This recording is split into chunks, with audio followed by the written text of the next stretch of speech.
Y bien, queridos amigos, teníamos un país que era el modelo de América a raíz o después del periodo negro, oscuro de Salvador Allende como presidente de Chile. Chile se recuperó y fue el país modelo, el país de mayor crecimiento económico, el país de mayor equilibrio social, el país para mostrar de América Latina era Chile. Pero ahora los indicadores económicos lo están diciendo, la situación es muy otra. Señor Javier Silva Salas, administrador público, magíster en comunicación política de Chile, muy buenos días. ¿Cómo está, estimado Manuel? Mucho gusto, buenos días a todos y buenos días también a todos los auditores. Le habla Fernando Londoño. Perdón, No, Fernando. no se preocupe, Javier. Cuéntenos, estamos muy preocupados con el crecimiento exponencial de la inflación en Chile. ¿Qué sucede? Bueno, tal como tú señalabas en la introducción también, Chile hoy día tiene una de las tasas de inflación más altas de Latinoamérica. Somos la quinta inflación, el quinto país con más alta inflación. Estamos al nivel de los exitosos, comillas, y lo pongo bien entre comillas, y de manera bastante irónica, de los socialismos del siglo XXI, al nivel de Venezuela, de Argentina. Luego está Chile con un 10% de inflación en el último año. Y esto se debe básicamente a un tema que ha venido desde octubre del año 2019, cuando se inició una insurrección, una asonada violentista, terrorista en nuestro país, que desestabilizó al gobierno, y que el gobierno lo que hizo, y teniendo luego como telón de fondo la pandemia, empezó a desmantelar el sistema de libertades que tenía nuestro país, que había tenido durante los últimos 40 años.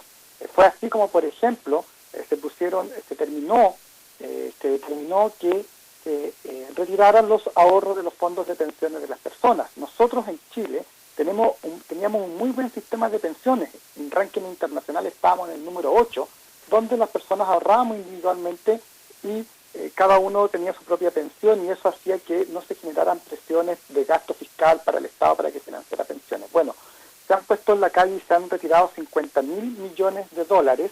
Eso ha hecho que el mercado de capitales, lo ha dicho el Banco Central esta semana, se ha visto debilitado, se ha visto menos profundo, y además, en esa misma lógica, el sistema de pensiones y los activos que teníamos nosotros los chilenos en nuestro sistema de pensiones representaban el 84% del Producto Interno Bruto al 2020. Sin embargo, hoy día, en 2022, es tan solo el 59% del Producto Interno Bruto. Es decir, hemos sacado del mercado de capitales, hemos sacado de la economía, de lo que nos hacía robusto en términos económicos, el 25% del Producto Interno Bruto en los activos de los fondos de pensiones.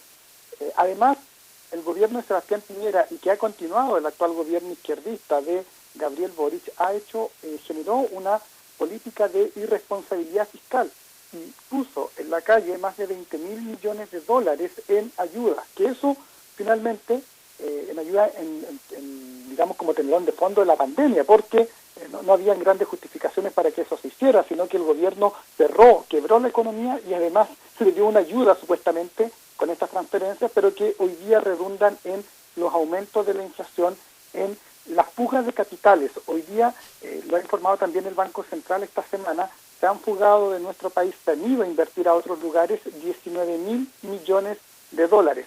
Es decir, hoy día Chile está mucho más endeble en términos económicos, y lo ha dicho también el Banco Central en este informe de esta semana, porque está más endeble respecto para enfrentar shocks internacionales, como por ejemplo lo que está pasando con la infame invasión del dictador ruso en Ucrania, ¿cierto? Eso ha hecho que Chile hoy día se vea más débil para enfrentar estas situaciones.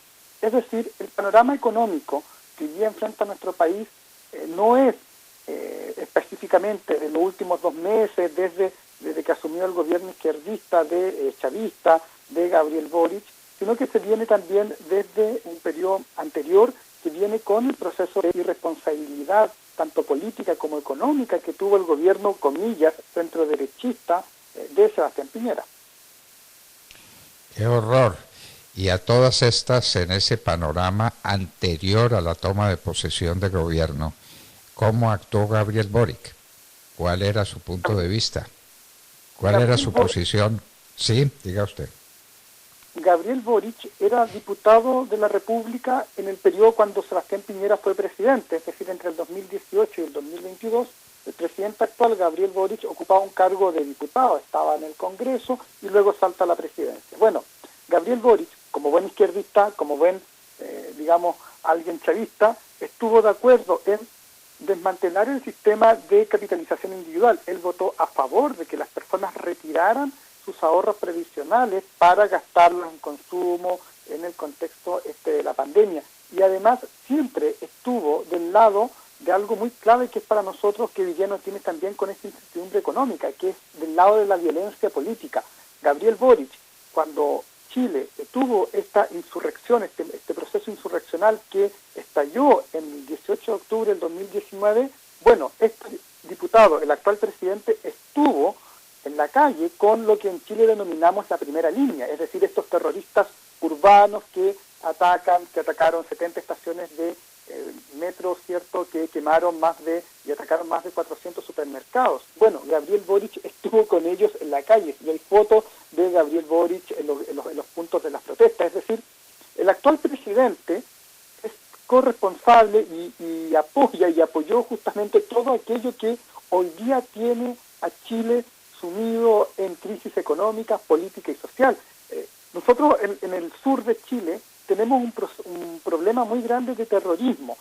Chile en los rankings internacionales de terrorismo está en el número 18 a nivel del mundo, está al nivel de Chad y del Congo en términos de violencia terrorista, y Gabriel Boric, siendo diputado y anteriormente también como persona individual, como persona particular, ha estado y se ha reunido con estos terroristas en el sur. Es decir, tenemos un presidente que no va a enmendar el rumbo de servidumbre y el rumbo de pobreza que nos llevó el presidente centroderechista Sebastián Piñera, sino que por el contrario va a acelerar y va a acentuar aquello, tanto en la defensa de la violencia insurreccional que viene azotando Chile desde octubre del 2019, del terrorismo que tenemos en el sur. También estuvo ahí Gabriel Boric y claramente es por eso que hoy día el escenario hacia el futuro de nuestro país no es bastante promisorio, no nos entrega esperanza para ver cómo podemos salir de esta crisis económica, política y social. Y todo eso además está bañado por la Asamblea Constituyente, que esta semana entregó la propuesta de nueva Constitución y que en esa propuesta se desmantela nuevamente el sistema de libertades y de instituciones claves que hicieron a Chile el país más próspero de América Latina, como las autonomías del Banco Central, como por ejemplo se relativiza el derecho de propiedad, se termina con el sistema de capitalización individual, es decir, y se entregan distintos sistemas de justicias. Ya no se habla de poder judicial, sino que se habla de sistemas de justicias, donde a partir de una visión indigenista vamos a tener justicia para los que se autoidentifican como pueblo indígena y para quienes no se autoidentifican como pueblo indígena, lo cual va a traer un enredo y unas complicaciones, digamos, de tamaña envergadura. Y todo eso, además, porque además, Gabriel Boric está apoyando justamente este nuevo proceso constitucional, esta nueva constitución, esta propuesta de constitución. Es decir, hoy día Chile tiene no tan solo problemas económicos, tiene problemas sociales con el terrorismo y va a tener problemas políticos, y los tiene de que si se llega a aprobar la propuesta de constitución, que el referéndum va a ser el 4 de septiembre. El 4 de septiembre sería un día definitivo. Pero cuéntenos, Gabriel Boric, ya de presidente, ¿qué ha hecho en estas materias económicas que se ven tan absurdamente contrarias al ritmo de crecimiento, de expansión y de fortaleza que traía Chile? ¿Cuál es la posición de Gabriel Boric en materia económica? En materia económica, Gabriel Boric, como presidente socialista que es y que está adscrito a las ideas intervencionistas del Foro de Sao Paulo, del Grupo de Puebla, que pudiéramos señalarlos como los grandes mandantes del socialismo del siglo XXI en Latinoamérica, Gabriel Boric se alinea justamente con esas políticas. En primer término, lo que ellos están esperando es que se apruebe la Constitución, es decir, en este periodo hay un periodo de latencia, de más bien hacer pequeños ajustes que vayan en la línea de aumentar la intervención del Estado, se está discutiendo y se va a empezar a discutir una reforma tributaria. Nosotros en nuestro país, cada vez que hablamos de reforma tributaria, en realidad no es reforma, en realidad siempre es aumento de impuestos. Y se van a aumentar los impuestos y se van a terminar determinadas exenciones a pequeños y medianos empresarios, y además también se está discutiendo el generar impuestos a las grandes fortunas del país, algo así como lo que intentó hacer Argentina sin mucho éxito, y además impuestos a la herencia. Es decir, el camino económico que está llevando el presidente Gabriel Boric hoy día no es el camino para que Chile salga de esta crisis, sino que por el contrario es para aumentarla y es para llevarla por un camino de pobreza y de servidumbre. Es decir, hoy día nuestro país, con las políticas que está levemente, que está haciendo tímidamente hoy día Gabriel Boric, que no son del todo reformistas ni del todo transgresoras como uno pudiera pensar cuando llega un gobierno de izquierda. Pero ojo, eso simplemente es una táctica, porque lo que se está esperando desde el gobierno, desde el Poder Ejecutivo, es la aprobación de la nueva Constitución para lanzarse ya de lleno a desmantelar el Chile de libertades y de oportunidades que tuvimos por los últimos 45 años. Bueno, don Javier Silva Salas, y ante estos acontecimientos, ¿cómo reacciona la opinión pública chilena? Porque una cosa pues es la insurrección y el mandato de la violencia cuando las cosas están muy bien, cuando está funcionando bien la educación, está funcionando bien la salud, está funcionando bien la construcción y entrega de viviendas a la gente más pobre, está funcionando bien todo el aparato, pero cuando eso empieza a dañarse y cuando hay síntomas tan peligrosos y tan preocupantes como los que usted expone, la reacción de la sociedad civil, la reacción de la opinión pública, ¿cuál es? ¿O no hay una opinión pública definida en Chile? Sí la hay, y Gabriel Boric ganó con sobre el 55% de los votos en la última elección, que fue en diciembre, es decir, el pueblo chileno, el votante chileno estaba de acuerdo con el programa de Gabriel Boric. Sin embargo, al pasar de los meses, ya Gabriel Boric lleva un poco más de 2 meses siendo presidente, en las encuestas marcan que él tiene solamente un 24% de apoyo, que más o menos se enlaza y tiene correlación con la votación que él obtuvo en la primera vuelta electoral, que sacó un 24% de los votos. En la segunda vuelta es cuando ya gana, digamos, con sobre el 55%.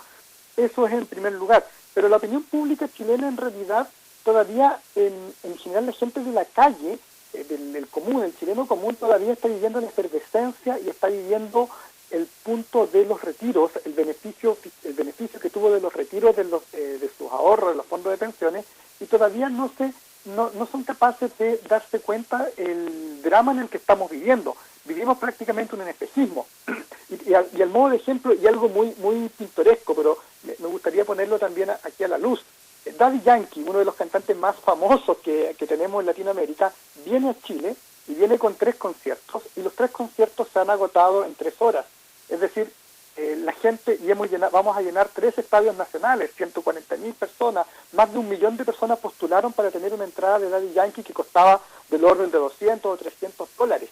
Es decir, Chile todavía está viviendo, digamos, un espejismo respecto al consumo y al gasto, y es por eso que tenemos la inflación que tenemos. Son muy pocas las personas que empiezan a alertar de estas crisis. Claro, porque por ejemplo en Santiago viven 7 millones de personas y el terrorismo está en el sur, en zonas donde vive, no sé, 1 millón o 800.000 personas, y está todavía, comillas, acotado. Pero en la periferia de Santiago tenemos narcos. Es decir, los chilenos más bien somos, así como decirlo, esquizofrénicos. Por un lado, sabemos y votamos por un presidente que nos lleva al camino de servidumbre, pero 2 meses después ya no se lo está apoyando, y nos estamos dando cuenta que la nueva Constitución, que la propuesta de nueva Constitución no es lo que uno esperaría para el país, y de hecho en las encuestas también se habla que la nueva Constitución se va a rechazar. El problema es que la élite política lee todas estas encuestas y cree que el chileno quiere una nueva Constitución o que quiere tener un camino de servidumbre, e incluso la derecha se suma a aquello. Entonces dicen, ok, si se rechaza la nueva Constitución tenemos que hacer otra nueva Constitución desde el Congreso. Pero eso no es lo que está escrito en la actual Carta Magna, donde se estableció cómo se iba a hacer esta Asamblea Constituyente y qué pasaba si el plebiscito se rechazaba. Si el referéndum de septiembre se rechazaba, la Constitución lo dice claramente hoy día, rige la actual. Pero la élite política, tanto de izquierdas como de derechas, quieren seguir insistiendo con darle una nueva Constitución al país, cuando en realidad lo más probable es que esta propuesta de Constitución se rechaza en septiembre. Es decir, hay una especie de caos, hay una especie de desorden, tanto social, económico, político en nuestro país, donde por un lado compramos entradas de 200, 300 dólares, donde por otro tenemos terrorismo, tenemos narcotráfico en las zonas periféricas de Santiago, por ejemplo, pero a la vez también intentamos vivir en una burbuja de creer que todavía seguimos siendo el país ejemplar de Latinoamérica. Todavía no despertamos de esta fiesta que nos tuvo con los retiros de los 10% de nuestros fondos previsionales ni de las transferencias del Estado. Y es por eso que también ganó Gabriel Boric, porque existe en el pueblo una esperanza de que creen que el socialismo los va a sacar de la pobreza. En ninguna parte de Latinoamérica y en ninguna parte del mundo el socialismo ha sacado a gente de la pobreza. Bueno, los chilenos creemos eso, en general, o sea, el 55% de los chilenos que votó por Gabriel Boric cree que con socialismo salimos de la pobreza. En ese sentido, los chilenos somos bastante ignorantes respecto a la realidad, no tan solo de la región, sino que también de la historia universal, de los últimos, 100 años desde que tenemos gobierno socialista en el mundo. Javier Silva Salas, administrador público chileno, magíster en comunicación política, ha estado con nosotros en la Hora de la Verdad. Muchas gracias, Javier, por acompañarnos y por darnos estas noticias escalofriantes sobre lo que está pasando en el país que era de mostrar en América Latina, el país del gran crecimiento económico, el país del gran desarrollo social, el país que tenía los mejores índices en todo sentido en América Latina. Muchas gracias, Javier Silva Salas. Muchas gracias por la invitación y un saludo a todos los auditores. Bueno, queridos amigos, ya lo oyeron, ¿no? Esto es lo que pasa con los gobiernos socialistas. Las ilusiones fallidas, el desastre. Javier Silva Salas estaba con nosotros en la Hora de la Verdad.